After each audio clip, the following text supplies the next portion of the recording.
किताबें जिंदगी का वो अस्त्र हैं जो बिना किसी को घाव दिए हमें जीत हासिल करने में सहायता करते हैं।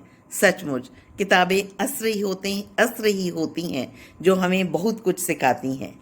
नमस्कार, मैं अलका कांसरा चंडीगढ़ से विमेन टीवी के कार्यक्रम बातें पुस्तक की में आप सबका स्वागत। पेश है आपके सामने एक और नई किताब, इटली में सिख फौजी, जो कि पिछले माह ही चंडीगढ़ में लॉन्च की गई थी। तभी मुझे भी ये किताब पढ़ने के लिए यह मिली। इसे लिखा है बलविंदर सिंह चहल द्वारा जी ने, और इसका टाइटल जैसे मैंने अभी बताया है इटली में सिख फौजी। इसे प्रकाशित किया है दिल्ली से शिलालेख पब्लिशर्स ने। मूल रूप से बलविंदर जी ने यह पुस्तक पंजाबी में लिखी और हिंदी में इसका अनुवाद चंडीगढ़ से सुभाष भास्कर जी ने किया है। अनुवादित पुस्तक की समीक्षा में थोड़ी सी दुविधा भी रहती है और मन में प्रश्न भी उठता है कि क्या अनुवादक पाठक तक वह सब पहुंचा पाया जो कि मूल लेखक कहना चाहता है। क्या पुस्तक में उतनी ही रवानगी है जितनी मूल पुस्तक में थी? अनुवादक की दोनों भाषाओं पर अच्छी पकड़ भी होना जरूरी है।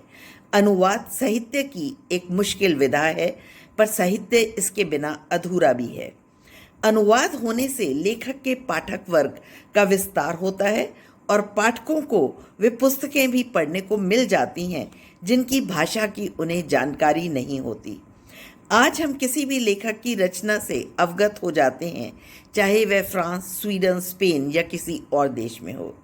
सुभाष भास्कर जी इस विधा में पारंगत हैं और उनकी कई अनुवादित पुस्तकें आ चुकी हैं। कई पुरस्कार भी प्राप्त किए हैं उन्होंने। वे बधाई के पात्र हैं। मैंने दूसरे विश्व युद्ध पर अनेक किताबें पढ़ी हैं, पर यह पहली पुस्तक हाथ में आई जिसमें दूसरे विश्व युद्ध में सिख सिपाहियों के योगदान पर गहराई से बात की गई है। दूसरे विश्व युद्ध का बीज पहले विश्व युद्ध की समाप्ति के साथ ही रोप दिया गया था, जब जर्मनी के प्रतिनिधियों ने युद्ध विराम के संधि पत्र पर मजबूरी में हस्ताक्षर किए। आज के परिप्रेक्ष्य में यह और भी महत्वपूर्ण हो जाता है जब पूरा विश्व तीसरे विश्व युद्ध की कगार पर है।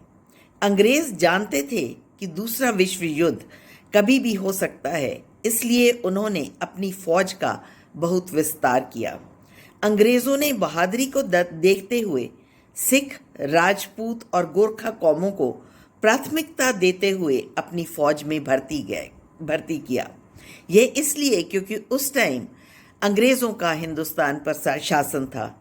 सिखों की भर्ती व उससे जुड़े अहम तथ्य और कई जानकारियां इस पुस्तक में दी गई हैं।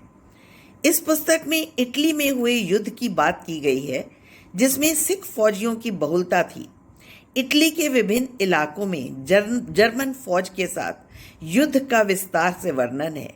जिन प्रांतों में अधिक युद्ध हुआ उनमें प्रमुख हैं तोरिनो दी सांग्रो, मोसाग्रेनिया, तुफिलो, अतेसा, कलादारी, मोंते कैसिनो, लीरी घाटी, टाइबर घाटी, अनकोना, रिमनी इत्यादि।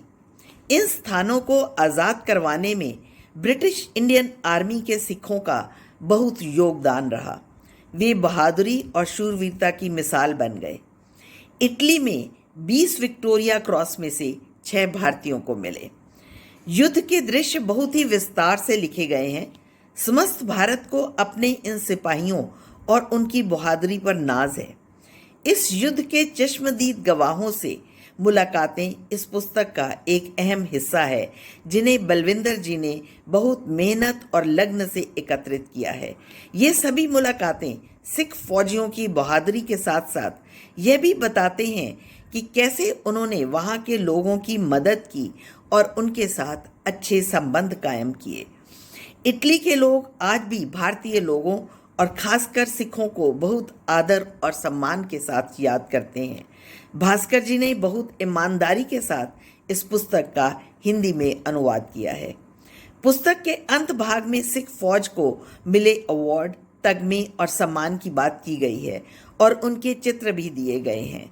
मुझे विश्वास है कि हिंदी के पाठक भी इस पुस्तक की अमूल्य जानकारियों से लाभान्वित होंगे और द्वितीय विश्व युद्ध में सिख फौजियों के महत्वपूर्ण योगदान की जानकारी प्राप्त करेंगे।